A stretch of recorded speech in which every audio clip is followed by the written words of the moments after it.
Hi everyone, welcome to Gailified. This is Abigail. If you're new on the channel, you are very welcome. On this channel, we talk about things that people are thinking about, but perhaps not talking about. But today we're going to talk about why you might not be feeling like yourself any longer and why you might be missing yourself. Let's get right into it.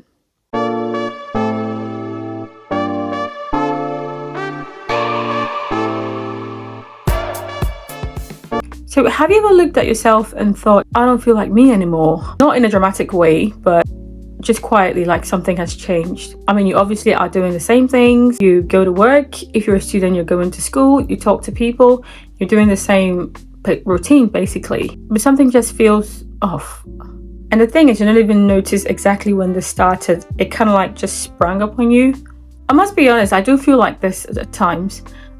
So I was thinking, and I realized it's not just random. There are a few reasons why this happens. One of the reasons is if you've been in survival mode for a long time. So it might have been years, after you secure your job or you're a student, and obviously you're just going through the routine. You're just getting through each day, managing your responsibilities. And the thing is, when you are in that state, your brain doesn't focus on yourself or who you are. You're just focused on surviving each day. So your brain is obviously prioritizing, trying to hold things together. And if you leave this for a long time, you begin to lose the connection to yourself.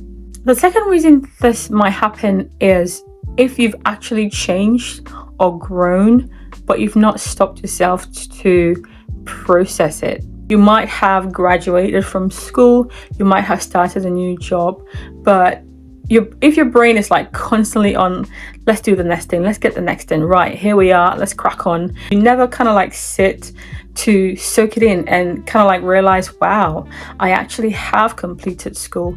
I actually am married, or I actually have a child, or this big change has actually happened in my life. It might be positive or negative, but the thing is, if you don't process that change or that transition, it can cause you to lose touch with yourself. Another reason is if you're constantly overstimulated.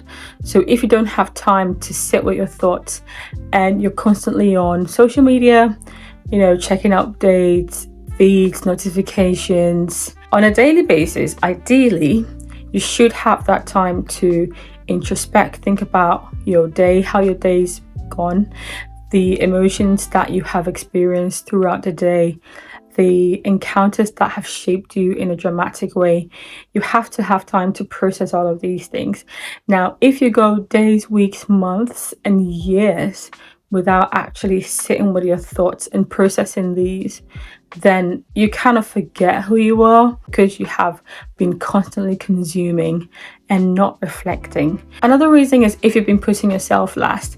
If you're kind of like prioritizing everybody over you or everything over you, your boss's expectations, your children, your family, your friends, everybody else before yourself. You are constantly focused on sorting things out or getting problems solved, and you never actually have to think about meeting your own needs, because one of the processes of actually prioritizing yourself is thinking about who you are and what you actually need in the moment. But if you are focused on always doing stuff for other people and you put yourself last, you never get to the point where you ask yourself, what do I need in this moment and what am I looking for, which will obviously trigger some introspection. So how do you start finding yourself again? How do you start building that connection to yourself again? How do you stop missing who you are? The first thing is to notice how you feel. Okay, acknowledge that this feeling is real.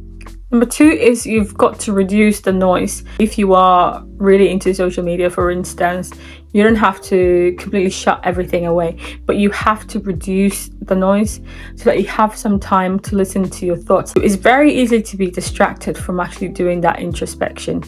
So reduce that noise. Get an app that can block some of these apps, especially for a period of time, maybe early in the morning or before you go to bed or at some point in the day. That would help you to sit with your thoughts, because you have to sit with those thoughts. That is like one of the major ways of getting back in touch with yourself.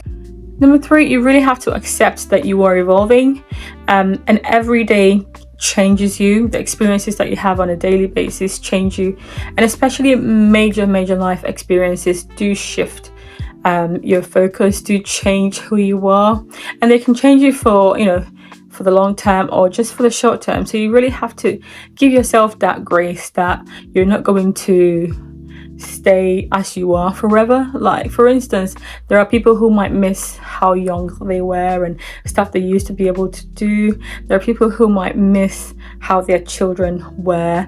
There are people who might miss how the world was, and all those are things that, even though you might think on them, you can't really do much about it. The world is going to constantly keep evolving and changing.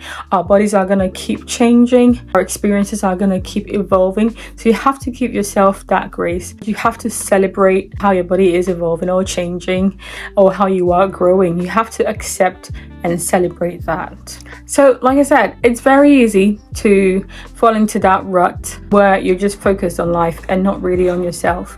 But unfortunately, that can really lead you to losing that fulfillment or purpose for your life. So I hope this helps. The main thing, like I said, is to be introspective and reflect. Think and sit with your thoughts. Your thoughts will guide you into the decisions that you need to make to bring you back into reality and to bring yourself back into connection with who you are. So thank you so much for staying with me up until this point. I hope these tips help you. They certainly have helped me. Don't forget to like, share and subscribe. Please, I need you to subscribe because it helps this channel grow and it costs nothing to you, fortunately. Until I see you again, enjoy the rest of your week and peace out.